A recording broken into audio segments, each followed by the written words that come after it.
Claire Nichols reporting there. Blame it on the barrage of cooking shows we watch on television, or maybe the ever-increasing focus on healthy eating. The way we think about food is changing. We want the freshest and finest produce we can get, and we want to know exactly how it came from the farm to the fork. And as customers become more adventurous at mealtime, West Australian producers are cashing in. Charlotte Hamlin reports.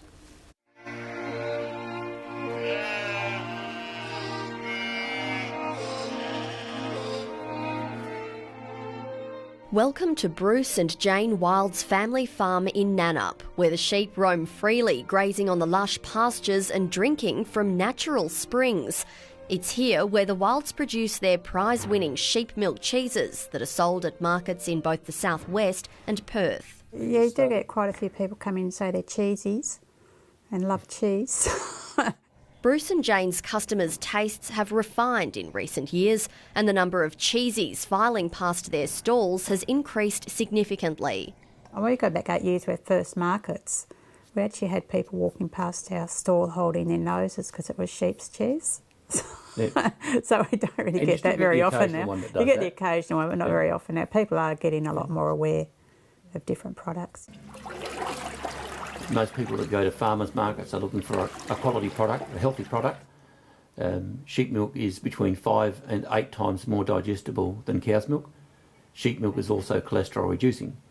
So there is a little bit of a niche market there. A couple of hours inland at Kojonup, Greg Hill has begun his daily routine at his free-range chicken farm.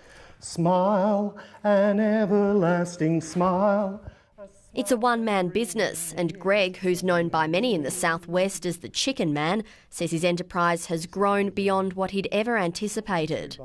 I never thought it was going to do what it's done. Initially, we were selling only off the Albany Highway here at Kojonup, and we just put a couple of signs up, and it just grew and grew. So we put some into our local shops, and it's just gone from there.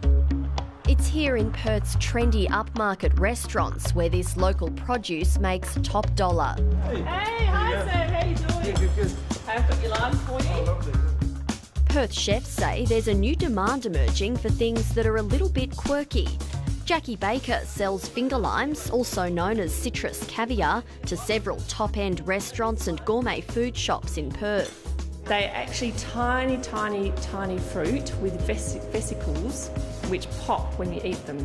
So it's really good for chefs, particularly because they're not messy, so they're an instant garnish or an instant texture added to the dish. The limes are grown in Pemberton and fetch a tidy $40 a kilo. But for that, chefs can use them in a multitude of ways. Everything from a garnish on meat and fish dishes to desserts, even cocktails. Chef at El Publico, Sam Ward, is a fan, and he says his customers are too. He's noticed a newfound bravery when it comes to trying new things. I mean, a lot of people are a bit more clued up now. They understand there's more to food than meat, 2 veg and potatoes. It makes my job a lot easier. I can, actually cook some of the food that I really want to cook, and people are more than happy to actually try it. Yeah, I mean, we've got everything from the squid pre-made pasta. Jo Stevenson started a business in an attempt to ride this new wave of fine food fascination.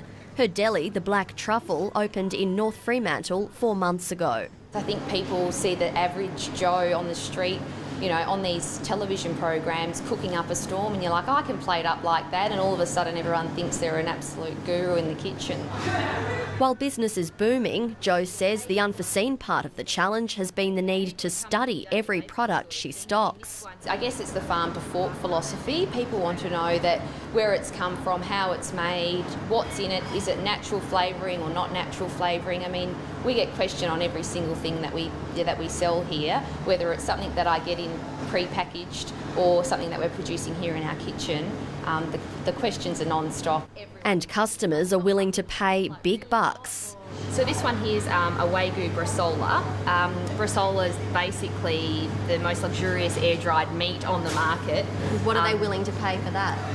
Well, that one there is about $89 a kilo. Yeah. People are happy to pay because if it's a good quality product that's produced by a great quality producer, then people are willing and happy to pay whatever it costs to have great quality ingredients that they can cook with at home. Out in the country, the challenge for producers is keeping up with the demand from the city. Being a one-man show, as much as I can produce sells, and I'm continuously getting phone calls to sell into restaurants, and I get the increasing pressure to up what I'm doing, but there's only so much a person can do. 4 months ago we had cheeses that were 18 months to 2 years old. At the moment they're all about 8 months old. They've gone. I still can't keep up with it now. So last year we milked 150 ewes. The year before we only milked about 115. This year we're going to have to milk more. It's as simple as that.